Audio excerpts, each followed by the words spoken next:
అందరికీ నమస్కారం. నేను మీ Sangeetha. Welcome to mom Geetha steps. ఈరోజు కూడా ఒక మంచి ఇంట్రెస్టింగ్ టాపిక్తో మీ ముందుకు వచ్చేసాను. ఈరోజు మనం ఏం చూడబోతున్నామంటే, గర్భవతులు 5వ మాసం కూడా వచ్చేసిందా, అయినా మీ కడుపు ఇంకా చిన్నదిగానే ఉందా, సరిగ్గా కనిపించడం లేదా, అసలు కడుపు ఎందుకు చిన్నదిగా ఉంటుంది, కారణాలు ఏంటి, కడుపు చిన్నదిగా ఉంటే బేబీ సన్నగా పుడుతుందా అని వివరంగా ఈరోజు మనం తెలుసుకుందామా?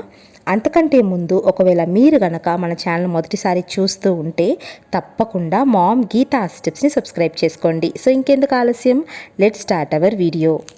సాధారణంగా బేబీ గ్రోత్ అయ్యే కొద్దీ మన కడుపు భాగం అనేది పెరుగుతుంది. సో ఇలా గ్రోత్ అనేది అయినా కూడా కొంతమంది కడుపు సన్నగానే ఉంటుంది, చిన్నదిగానే ఉంటుంది, సరిగ్గా కనిపించదు. అసలు ఇలా కనిపించకపోవడానికి మెయిన్ రీజన్స్ ఏంటి అంటే మజిల్స్ ఎక్స్పాన్షన్. అవునండి, నార్మల్గా మీ యొక్క మజిల్స్ కనుక బాగా ఎక్స్పాండ్ అయ్యింది, బేబీ గ్రోత్తో పాటు మీ మజిల్స్ కూడా బాగా ఎక్స్పాండ్ అయ్యింది అంటే మీ కడుపు అనేది పెద్దదిగా కనిపిస్తుంది. ఒకవేళ మీ మజిల్స్ కనుక ఎక్స్పాండ్ అవ్వలేదు అంటే మీ కడుపు అనేది చిన్నదిగా కనిపిస్తుంది. ఇదే మెయిన్ రీజన్. సాధారణంగా మజిల్ ఎక్స్పాన్షన్ అనేది ప్రతి ఒక్క స్త్రీకి ప్రత్యేకంగా ఉంటుంది. అందరికీ ఒకేలాగా ఎక్స్పాండ్ అయితే అవ్వదండి. మీ యొక్క శరీర ఆకృతిని బట్టి ఈ యొక్క మజిల్ ఎక్స్పాన్షన్ అనేది ఉంటుంది.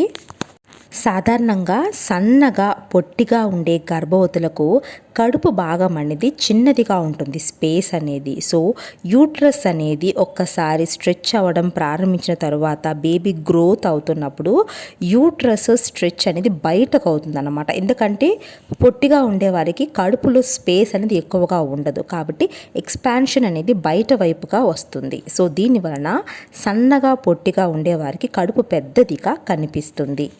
ఇక రెండవ రకానికి వస్తే పొడవుగా సన్నగా ఉండేవారు.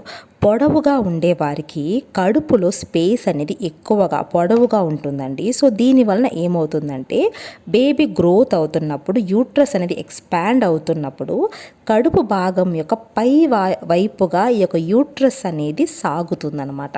సో ఇలా సాగినా కూడా స్పేస్ అనేది బేబీకి ఉంటుంది కాబట్టి యూట్రస్ అనేది ముందు వైపుగా ఎక్కువగా ఎక్స్పాండ్ అవ్వదు.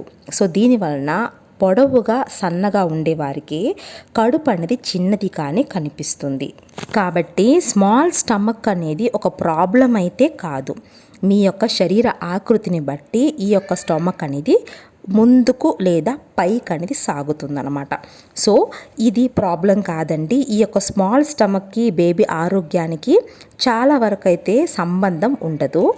మీకు కనుక స్మాల్ స్టమక్ అని అనిపిస్తే, మీ కడుపు అనేది సరిగ్గా గ్రోత్ అవ్వలేదని మీరు అనుకున్నారంటే మీరు ఒక స్కానింగ్ తీయించుకొని బేబీ గ్రోత్ అనేది లోపల బేబీ వెయిట్ అనేది ఎంత ఉందని చెక్ చేసుకోండి.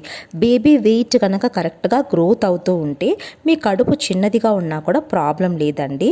సో బేబీ గ్రోత్ అనేది, బేబీ వెయిట్ అనేది ప్రతి నెల ఇంక్రీజ్ అవుతుందా లేదా చెక్ చేసుకుంటే సరిపోతుంది. స్మాల్ స్టమక్ ఉందని మీరు భయపడాల్సిన అవసరం లేదు. సో గర్భవతులు చూశారు కదా, మీ కడుపు చిన్నదిగా ఉందని ఏం భయపడకండి. మీ బేబీ హెల్తీగా ఉంటే అంతే చాలు. ఐ హోప్ ఈ వీడియో మీకు యూస్ఫుల్గా ఉందనుకుంటున్నాను. యూజ్ అనిపిస్తే please like, share and subscribe. Thank you so much for watching.